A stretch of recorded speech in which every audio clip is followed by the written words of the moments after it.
Talking Shirts is presented in partnership with White Oak Cottage. For more information, visit whiteoakcottage.co.uk. Hello and welcome to episode 93 of Talking Shirts. I'm Mike from Hulk AR Shirts, and today I'm going to bring you the 2018 home shirt.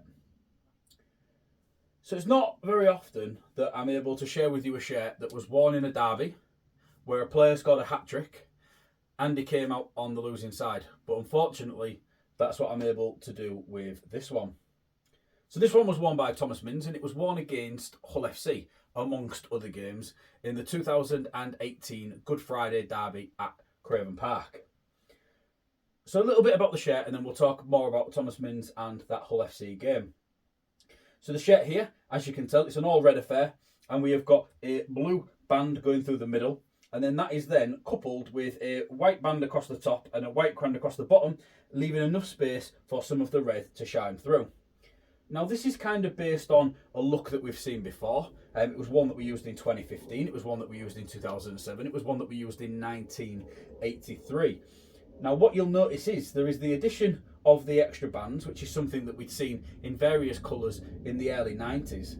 Now the main difference here is that the shirt itself has actually had the bands done in kind of like a paint effect, almost like a paintbrush has kind of gone across the shirt like this, which has then meant that the completeness isn't there, so you can see some of the colour shining from underneath, which is a really cool quirk, a modern day quirk on an old school sort of design that the club has used previously over the years.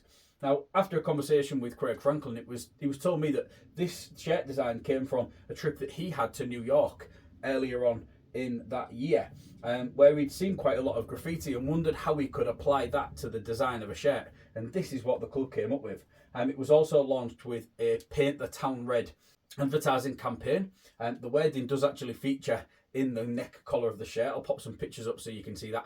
And there was also some really good pictures of players absolutely covered in paint, which I'll also pop some pictures up so you can see those as well, because it was a really, really strong advertising campaign for the Robins as they left the Championship and returned to the Super League at the first time of asking.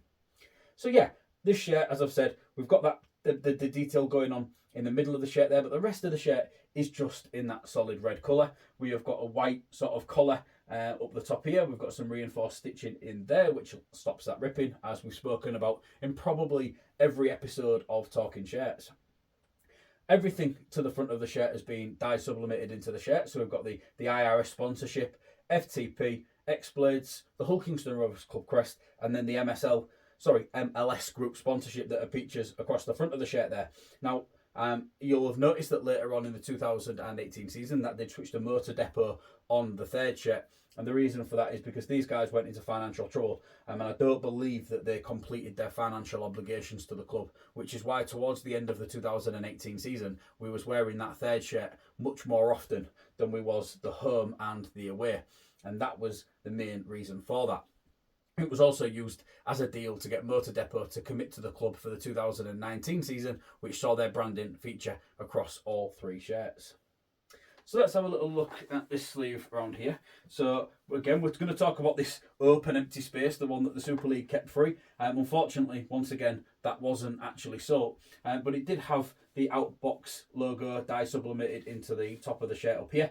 This has been applied in a bit of a white blocky patch, which does help their Outbox branding step out of the shirt and kind of makes it a little bit more visible. Although from an aesthetics point of view from the shirt, it does make it look a little bit blocky. As you can see here, there's quite a lot of white markings going onto this shirt, and I'm not entirely certain what this is. It could quite easily be part of the paint that is applied to the pitch on a match day, or it could be something that isn't just as obvious as that. We have got the white cuff down here, and then we have got the reinforced stitching which goes underneath the arms there to enable that to hopefully protect it and stop it from ripping in contact. As we take a look at the other sleeve here, this is where we will find the Super League competition patch. And in the 2018 season, these was actually dye sublimated into the shirts. Now, there was a period of time where you was allowed to dye sublimate your logo into the playing shirts, and you was allowed to use that as is, rather than having to heat apply a patch over the top.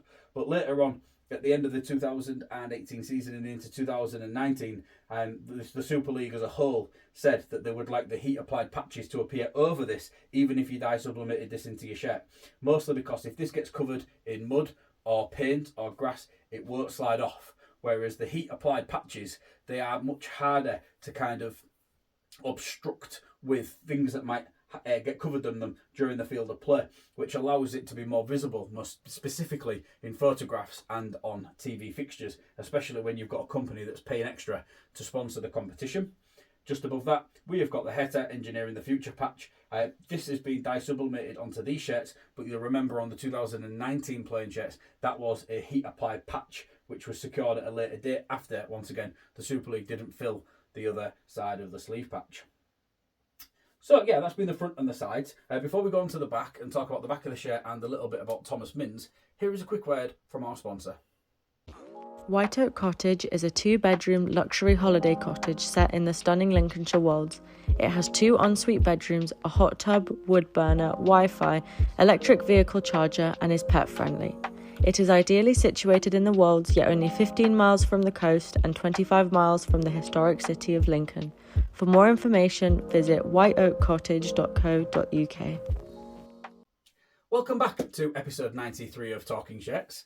Here we are with the back of the 2018 home shirt, and as you can see here, as I previously mentioned, this was worn by Thomas Minns during that 2018 season.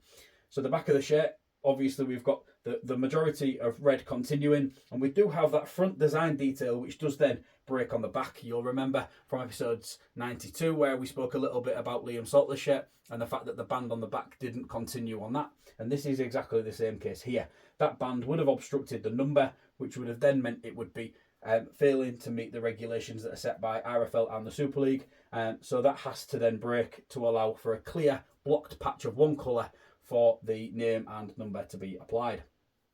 So we've got RSV, we have got the Aspire Academy, and we have got the Higher Base branding, which have all been dye sublimated into the shirt.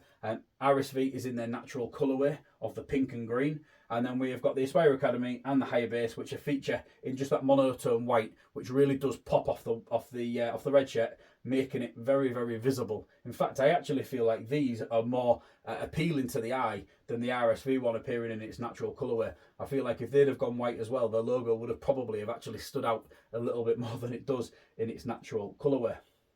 So as you can see, we have got Minns and 3, which has been heat applied to the back of this shirt. And Thomas Minns was with Hull KR for about 3 years, 3 seasons anyway, from 2016 through to 2018. In that time, he made 49 appearances for the club and he scored 34 tries. A really good sort of game to try ratio there, which was obviously aided by a very successful 2017 championship season for Thomas Minns. As I've mentioned, this shirt was worn in the Hull Derby on Good Friday in 2018, in a game where Minns actually scored a hat-trick, but the Robins came out came out on the losing side against their bitter rivals. Now, how that looked, it was a really strange game. You may remember a red card for Hull FC in sort of the first 10 minutes, I think it was, for a really high tackle on Chris Atkin. And that probably should have been given the club the impetus to go on to win that game, but it wasn't meant to be, and we did come out on the losing side. Things did then change for Thomas during that 2018 season, where some personal issues led to a suspension from the game and ultimately being released by Hull KR. He took some time away from the game. He managed to get himself sorted. As I said, some personal issues sent him down a really, really dark road. But he did make a return to the club in 2019. He was issued squad number 35 for that 2019 season, but unfortunately he didn't actually go on to make an appearance for the club during that season, mostly due to an injury that he picked up during training.